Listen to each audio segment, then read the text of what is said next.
մասնակիցների հետ։ Այսօր Հայաստանում չկա մի մարդ, չկա մի կուսակցություն, որ կարողանա մեր երկիրը այս վիճակից հանի։ Անպայման պետք է լինի քննարկում, համախմբում, պարտադիր չի որ կուսակցական լինեն, այլ մարդը տվյալ ոլորտի ներկայացուցիչն է, արդյունավետ, բանիմաց, ցանկանում է որ իր երկիրը լավ լինի, հզոր լինի, անկախ լինի, ուժեղ լինի, ժողովուրդը հարուստ լինի, ժողովուրդը որ աղքատ է, այդ երկիրը հզոր չի կարող լինի։ Պետք է լինի պայման հնարավորություն, բոլոր ոլորտները պետք է ուսումնասիրվեն, որ ոլորտում ինչն է խնդիր, ինչն է պրոբլեմ, ինչ պետք է անես, որ այդ մարդը կարողանա իր աշխատանքով ապրի, որ այդ պրոբլեմները իրեն չխանգարեն, որ մարդը ծրագիրը կարդալուց հասկանա սա իրան է վերաբերում եւ այդ ոլորտից հասկացող մարդ է գրել, որ այս խնդիրները կան, այս պրոբլեմները կան։ Մենք այդ ուղղությամբ մշակում ենք եւ հիմա հաղորդումներ կա առաջարկ Հայաստանին դռները բացա բոլորի համար, առաջարկում ենք ծրագիր, քեզ ավելի լավ բան ունես առաջարկում, խնդրեմ, ասա, եթե դա օգուտ է, դա արդյունավետ է, մենք պատասխան կտանենք։ Եվ ասել մասնակցել եմ առաջարկ Հայաստանին ծրագրով, ծրագիրը պետք է լինեցող ուսումնասիրելով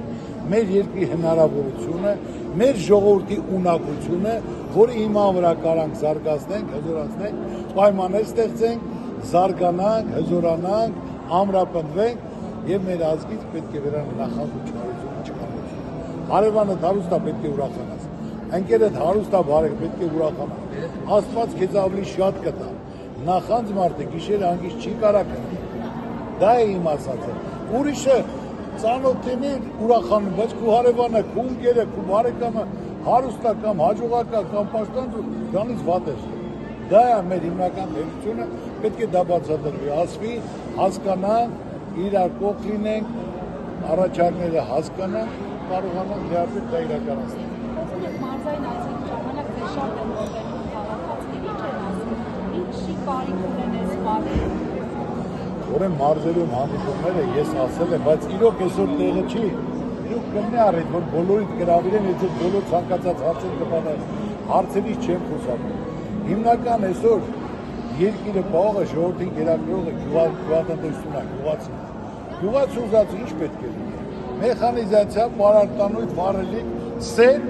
եւ իր բերքի մթերումը, որ ինքը կարողանա այդ բերքը անցնի։ Ես ասում եմ, այսօր բերքը դուրս եկավ ծիրանը 1000 դրամ, 2 օր հետո դառնում 800 դրամ, 3-րդ հետո 400, 300, 200, բայց ինչի համար։ Մեր ծիրանը աշխարհում է միակն է, սա պահանջարկը գրոհի կա։ Պետք է կառուցեն սառնարաններ, պետք է ծիրանը առաջին թող 1200 դրամ ընդունեն, երկրորդը 1000 դրամ, մյուսը տանեն կամ ասեն, թե ջրի համար, սոկի համար թող 200-300 դրամ, պետք է պայմանները ստեղծենք, որ մարդիկ կարողանան իմանալով արտադրել են չմնա դաշտում, որտեղ գնան դեից բարձի, բերի, անձնի, տակը գումար չի մնում, չի գա։ Մենք պետք է կետ առ կետ դա ուսումնասիրենք, կարողանանք ստեղծել, որ մարդը կարողանա գնան դեպից հավաքի, ազնի, իր գումարը ստանա, իր գումարը բարի։ Բարդ բան չեմ ասում, մարդը պետք է հասկանալով ոլորտը տիրապետելով եւ ոլորտի պատասխանատերը,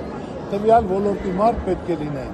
Ժողովուրդն էլ տեսնելով, որ այդ մարդը այդ ոլորտի ամենան է, դա կապ չունի ազգանունը, բնակավայրը, այլ ինքը ամենալավ արդյունավետ մասնագետն է։ Հնարություն պետք է տան կառավարելու կազմակերպել, որի մի կարողանա դա անել։ Այդքան մի բան։